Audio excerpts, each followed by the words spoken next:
देगा और यकीनन ये वो चैनल है जो आप और आपके अहले खाना की जिंदगी बदल देगा इंशाल्लाह, ये मेरा दावा है।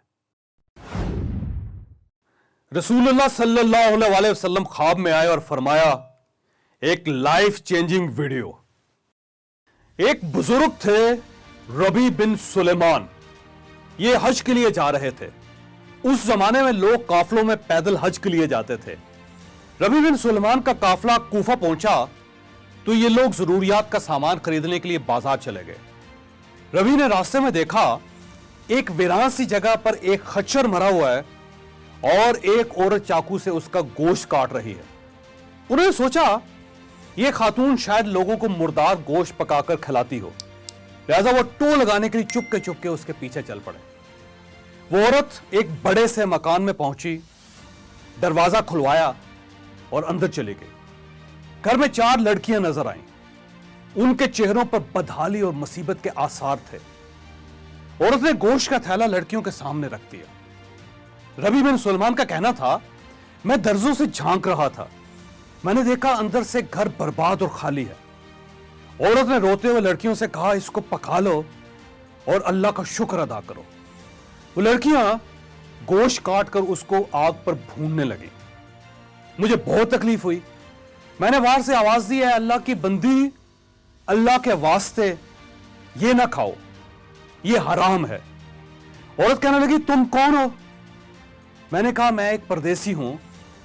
उसने पूछा, तो तुम हमसे क्या चाहते हो? मैंने कहा, मजूसियों के एक फिरके के अलावा किसी मजहब में मुर्दार का गोश्त जायज नहीं होता, लिहाजा ये ना खाओ। वो कहने लगी, हम सैयद हैं। इन लड़कियों का बाप बड़ा शरीफ आदमी था, उसका इंतकाल हो गया। जो तरका उसने छोड़ा था वो खत्म हो गया। सैयद किसी के सामने हाथ नहीं फैला सकते। हमें मालूम है मुर्दार खाना जायज नहीं होता, लेकिन यह जिंदगी बचाने के लिए जायज हो जाता है और हमारा 4 दिन से फाका है। रबी कहते हैं, उनके हालात सुनकर मैं बेचैन हो गया। मैं काफले में वापस आया और अपने साथियों से कहा कि मैं हज के लिए नहीं जा रहा। सबने समझाया, लेकिन मैंने किसी की नहीं सुनी। मैंने अपना सामान उठाया, मेरे पास 600 दिरहम थे, मैंने वो भी लिए। मैं बाजार गया, मैंने 100 दिरहम का आटा और खाने पीने का सामान खरीदा और बाकी दिरहम आटे में छुपाकर उस खातून के घर पहुंच गया और अपना सारा सामान और आटा उसके हवाले कर दिया। उसने शुक्र अदा किया और कहने लगी, अल्लाह तेरे अगले पिछले गुनाह माफ कर दे, तुझे हज का सवाब अता फरमा दे, अपनी जन्नत में जगह दे और ऐसा बदला अता फरमाए कि जिसे देखकर सुनकर लोग तुम पर रश करें। रबी कहते हैं, हज का काफला रवाना हो गया। मैं कूफा में रुक गया। मेरा ख्याल था कि जब हाजी वापस आएंगे तो मैं उनसे अपने लिए दुआ करवाऊंगा। हाजियों का पहला काफला वापस आया तो मैं उनसे मिला और उनसे दुआ की दरख्वास्त की। उनमें से एक ने कहा, कैसी दुआ? क्या हाजी भी किसी दूसरे हाजी को दुआ देते हैं? मैंने हैरत से कहा, भाई मैं तो वो बदनसीब हूं जो अल्लाह के दरवाजे पर हाजिरी नहीं दे सका। मैं कहां का हाजी? वो लोग कहने लगे, बड़े अफसोस की बात है, शायद आप झूठ बोल रहे हैं या शायद आपका दिमाग चल गया है। भाई मेरे, तुम तो हमारे साथ अरफात के मैदान में भी थे और तुम हमारे साथ तवाफ भी करते रहे। रबी का कहना था, मैं अपने दिल में सोचने लगा, ये क्या तमाशा, ये क्या मजाक है। इतने में मेरे शहर के हाजियों का काफला भी आ गया।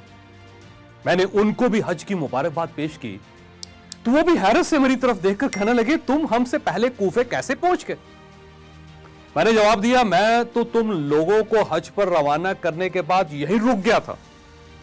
वो बोले, तुम हमारे साथ मजाक कर रहे हो, तुम हमारे साथ अरफात में भी थे और तुमने हमारे साथ रमी भी की थी। रबी कहने लगे, मेरी हैरत में इजाफा हो गया। इस दौरान उनमें से एक शख्स आगे बढ़ा और कहने लगा, भाई इनकार क्यों करते हो? तुम हमारे साथ मक्का में भी थे और मदीना में भी, बल्कि जब हम रोजा रसूल की ज़ियारत के बाद बाबे जिब्राइल से बाहर आ रहे थे तो उस वक्त तुमने ये थैली मेरे पास अमानतन रखवाई थी, ये लो अपनी थैली वापस ले लो। रबी बिन सुलेमान कहने लगे, मैंने उस थैली को इससे पहले कभी नहीं देखा था। मैंने थैली देखी तो उस पर लिखा था, हमारे साथ तजारत करने वाला कभी नुकसान में नहीं रहता। मैं थैली लेकर वापस घर आ गया, इशा की नमाज पढ़ी और कश्मकश में मेरी आंख लग गई। मुझे ख्वाब में नबी अकरम सल्लल्लाहु अलैहि वसल्लम की ज़ियारत हुई। रसूल ने तबस्सुम फरमाया और इरशाद फरमाया, ऐ नबी, आखिर हम तुम्हें कितने गवाह पेश करें कि तुमने हज किया है, तू मानता ही नहीं। बात यह है कि जब तुमने उस औरत पर जो मेरी औलाद थी सदका किया और अपना हज उस पर कुर्बान कर दिया, तो अल्लाह ने एक फरिश्ता तेरी सूरत का बनाकर उसको हुक्म दे दिया कि जाओ कयामत तक हर साल रबी की तरफ से हज करते रहो। यह अब करता रहेगा और मजीद दुनिया में तुम्हें यह इनाम दिया कि तुमने 600 दिरहम दिए थे, अल्लाह ताला ने तुम्हें 600 सोने की अशरफियां अता कर दी हैं। खोलो इस थैली को और देखो। रबी बिन सुलेमान कहने लगे, मैं जब सोकर उठा तो मैंने थैली खोलकर देखी, उसमें वाकई 600 सोने की अशरफियां थी। हम अल्हम्दुलिल्लाह मुसलमान हैं। हमारा ईमान है कि अल्लाह ताला के लिए हर चीज मुमकिन है। ये वो कुछ कर सकता है जिसका हम तखय्युल भी नहीं कर सकते। हम ये भी मानते हैं कि इस्लाम में इबादत का दर्जा 10% और खिदमत का दर्जा 90% होता है। वो लोग जो इबादत को खिदमत पर कुर्बान कर देते हैं, अल्लाह उन्हें रबी बिन सुलेमान की तरह दूसरे मोमिनीन के मुकाबले में ज्यादा सिला देता है। आपको अगर यह फर्क समझ ना आए तो आप अब्दुस्तार ईदी साहब को देख लीजिए और इसके बाद पाकिस्तान के उलमा कराम को देख लीजिए। ईदी साहब ने सिर्फ खिदमत की थी और ये पूरी दुनिया में पाकिस्तान का हवाला बन गए, जबकि हमारे उलमा कराम इबादत करते हैं, इन्हें सिर्फ हम जानते हैं। अल्लाह ताला ने कोरोना की शक्ल में इस मुल्क के उन तमाम मखैयर हजरात को जो हर साल रमजान में उम्रा किया करते थे और हज पर जाते थे, उन्हें खिदमत का एक नादर मौका अनायत कर दिया है। इन्हें रबी बिन सुलेमान बनने की सादत बख्श दी है। लिहाजा मेरी आपसे दरख्वास्त है, आप अपनी उम्रे और हज की रकम अलग कर दें। अपने दाएं बाएं मौजूद असली जरूरतमंद तलाश करें।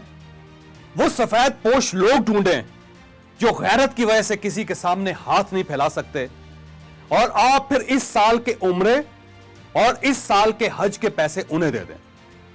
आप इस रकम के एक हिस्से से इन्हें राशन और कपड़े भी लेकर दे सकते हैं और दूसरा हिस्सा किसी महफूज जगह इन्वेस्टमेंट भी कर सकते हैं, और इस इन्वेस्टमेंट का मुनाफा इन लोगों या इन लोगों के खानदान के लिए वक्फ भी कर सकते हैं।